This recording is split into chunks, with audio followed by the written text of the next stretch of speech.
അപ്പോൾ ഇന്ന് എൻ്റെ ഒരു ഹെയർ കെയർ റുട്ടീൻ കണ്ടാലോ. അപ്പോൾ ഞാൻ വൺസ് ഇൻ എ വീക്കാണ് കേട്ടോ ഹെയർ കെയർ എടുക്കുന്നത്.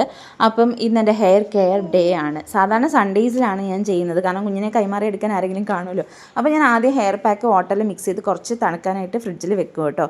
അപ്പോൾ ആ തണുക്കുമ്പോഴത്തേക്കും ഞാൻ ഹെയറിൽ ഓയിൽ അപ്ലൈ ചെയ്യും. എൻ്റെ ഓയിൽ തീർന്നു പോയി ഞാൻ വെർജിൻ കോക്കനട്ട് ഓയിൽ, പൊന്നിക്കുട്ടിയുടെ ഓയിലാണ് എടുത്തിരിക്കുന്നത്. അന്നക്കുട്ടിയുടെ ഓയിൽ തലയിൽ അപ്ലൈ ചെയ്യാൻ എടുത്തു. അപ്പോൾ എപ്പോഴും ഞാൻ ഇപ്പം ഓയിൽ നന്നായിട്ട് അപ്ലൈ ചെയ്തിട്ടാണ് ഞാൻ ഈ ഹെയർ പാക്ക് ഇടുന്നത്. അപ്പം ഓയിൽ അപ്ലൈ ചെയ്യുന്നതിന് 2 ദിവസം മുന്നേ ഞാൻ ഷാമ്പൂ വാഷ് ചെയ്തിരിക്കും ഹെയർ. പിന്നെ ഈ ഹെയർ പാക്ക് ഇട്ടതിന് ശേഷം ഞാൻ ഷാമ്പൂ വാഷ് ചെയ്ത് കളയാറില്ല. ആഫ്റ്റർ ഡെലിവറി എനിക്ക് നല്ല ഹെയർ ഫോൾ ഉണ്ടായിരുന്നു. അപ്പോൾ എൻ്റെ ഫ്രണ്ട് നീനുമ്മയാണ് എനിക്ക് പറഞ്ഞു തന്നത് ഈ ഒരു ഹെയർ പാക്കിനെ പറ്റി. അവൾക്ക് നല്ല വർക്കൗട്ടായ ഹെയർ പാക്കാണ് കേട്ടോ. അപ്പം ഞാൻ ഇതിപ്പോൾ ഒരു 3-4 ടൈംസായിട്ട് ഞാൻ അപ്ലൈ ചെയ്ത് നോക്കുന്നുണ്ട്. അപ്പോൾ എനിക്കും അത് ഭയങ്കരമായിട്ടൊരു വർക്കൗട്ട് ആവുന്ന പോലെ എനിക്ക് തോന്നി. എനിക്ക് നല്ല ഹെയർ ഫോൾ നല്ല റെഡ്യൂസായി.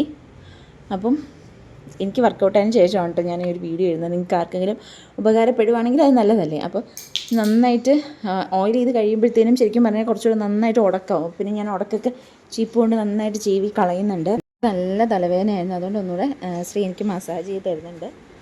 അപ്പോൾ ഞങ്ങൾ ഈ സ്പായൊക്കെ പോയി ചെയ്യുന്നതുകൊണ്ട് സ്പാ ചെയ്യുന്ന അവിടെ നമുക്ക് ബ്യൂട്ടി പാർലറിൽ നമുക്ക് എങ്ങനെയാണ് ഒന്ന് മസാജ് ചെയ്ത് തരിക എന്നൊക്കെ പറഞ്ഞൊരു ഐഡിയ വെച്ചിട്ടാണ് കേട്ടോ ഞങ്ങളിങ്ങനെ വീട്ടിൽ പരസ്പരം അങ്ങോട്ടും ഇങ്ങോട്ടും ഒക്കെ മസാജ് ചെയ്ത് കൊടുക്കുന്നത്. ഞങ്ങൾ ഹാളിലിരുന്ന് തന്നെയാണ് കേട്ടോ ഇന്ന് ഹെയർ പാക്ക് ഇടുന്നത്. കാരണം ഞങ്ങൾക്കപ്പോൾ സീരിയൽ കാണാമല്ലോ. വാവക്കുട്ടി അമ്മ ഏൽപ്പിച്ചിട്ടാണ് ഞാനിതെല്ലാം ചെയ്യുന്നത്. അപ്പം നന്നായിട്ട് മസാജ് ചെയ്തതിന് ശേഷം ഹെയർ പാക്ക് അപ്ലൈ ചെയ്ത് കഴിഞ്ഞാൽ അപ്ലൈ ചെയ്ത് 2 hours ഞാൻ ഹെയർ പാക്ക് ഇങ്ങനെ ഹെയറിൽ തന്നെ വെച്ചേക്കും കേട്ടോ. നല്ല ഉണങ്ങുന്നത് വരെ വെയിറ്റ് ചെയ്യും. എന്നിട്ട് ഞാനത് വാഷ് ഔട്ട് ചെയ്ത് കളയാറുള്ളൂ. പിന്നെ ഓരോ വകുപ്പായിട്ട് എടുത്തിട്ടാണ് ഹെയർ പാക്ക് അപ്ലൈ ചെയ്യുന്നത്. അപ്പോൾ ഈ നല്ല തണുപ്പുള്ളതുകൊണ്ട് തലയ്ക്ക് നല്ലൊരു തണുപ്പ് കിട്ടും. നല്ലൊരു ഭയങ്കര റിലീഫാണ് നമുക്ക് തലയ്ക്ക് ഇതൊക്കെ മസാജ് ചെയ്ത് അപ്ലൈ ചെയ്യുമ്പോൾ ഭയങ്കര ഫ്രഷ് ഫീലിംഗ് ആയിരിക്കും നമുക്ക് കിട്ടുന്നത്. അപ്പോൾ നന്നായിട്ട് അപ്ലൈ ചെയ്ത് ഏകദേശം ഒരു 1/2 hour എല്ലാം കൂടി ആയിട്ട് എടുക്കാറുണ്ട് കേട്ടോ മസാജിങ് പ്ലസ് ഈ ഹെയർ പാക്ക് അപ്ലൈ ചെയ്യാനായിട്ട്.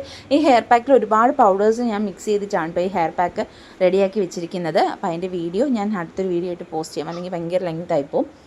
അപ്പം അതിനകത്ത് ഒരുപാട് പൗഡേഴ്സ് ഉണ്ട്. മേത്തി പൗഡർ ഉണ്ട്, ബ്രിങ്കരാജ് ഉണ്ട്, ആംലയുണ്ട്, ഹെന്ന പൗഡർ, അങ്ങനെ ഒരുപാട് പൗഡേഴ്സ് ഇനിയുണ്ട്. അപ്പോൾ അതെല്ലാം കൂടെ മിക്സ് ചെയ്തിട്ടാണ് ഞാനത് ഹെയറിൽ അപ്ലൈ ചെയ്യുന്നതെല്ലാം എനിക്ക് നീനുമ്മയാണ് കേട്ടോ പറഞ്ഞു തന്നത്. അപ്പോൾ ഞാൻ എല്ലാം അപ്ലൈ ചെയ്തു. അപ്പോൾ അതിനിടയ്ക്ക് എനിക്കൊരു കോൾ വന്നു. അപ്പം ഞാൻ മസാജിനിടയ്ക്ക് വരുന്ന കോൾസ് ഒന്നും ഞാൻ ശരിക്കും പറഞ്ഞാൽ എടുക്കാറില്ല. മസാജ് ചെയ്യുമ്പോൾ അത് അത്രയും നല്ല സുഖമായിട്ടിരുന്നിങ്ങനെ ആ മസാജ് ചെയ്യുമ്പോഴാണ് നമുക്ക് ഭയങ്കരമായിട്ടൊരു റിലീഫ് ഉണ്ടാകുന്നത്. അതൊന്നും എനിക്ക് ഭയങ്കര തലവേദനയും കൂടെ ആയിരുന്നു. അപ്പോൾ ഇതെല്ലാം അപ്ലൈ ചെയ്ത് കഴിഞ്ഞിട്ട് ബാക്കി വന്നത് ഈ കെട്ടി വെച്ച മുടിയിൽ തന്നെ ഇങ്ങനെ അപ്ലൈ ചെയ്ത് വെക്കും. അപ്പോൾ അതായത് 2 hours ആയിട്ടുണ്ട്, എല്ലാം നന്നായിട്ട് ഉണങ്ങി പിടിച്ചിട്ടുണ്ട്. അപ്പോൾ ഞാൻ പുറത്ത് നിന്നാണ് എപ്പോഴും ഹെയർ വാഷ് ചെയ്ത് കളയുന്നത്, കാരണം ബാത്റൂമിലാണെങ്കിൽ തറയൊക്കെ വൃത്തിയുടെ ആവില്ല. അതാണ്. അപ്പം എൻ്റെ ഹെയർ കെയർ റൂട്ടീൻ ഇതാണ്. Thank you for watching. Subscribe for more videos.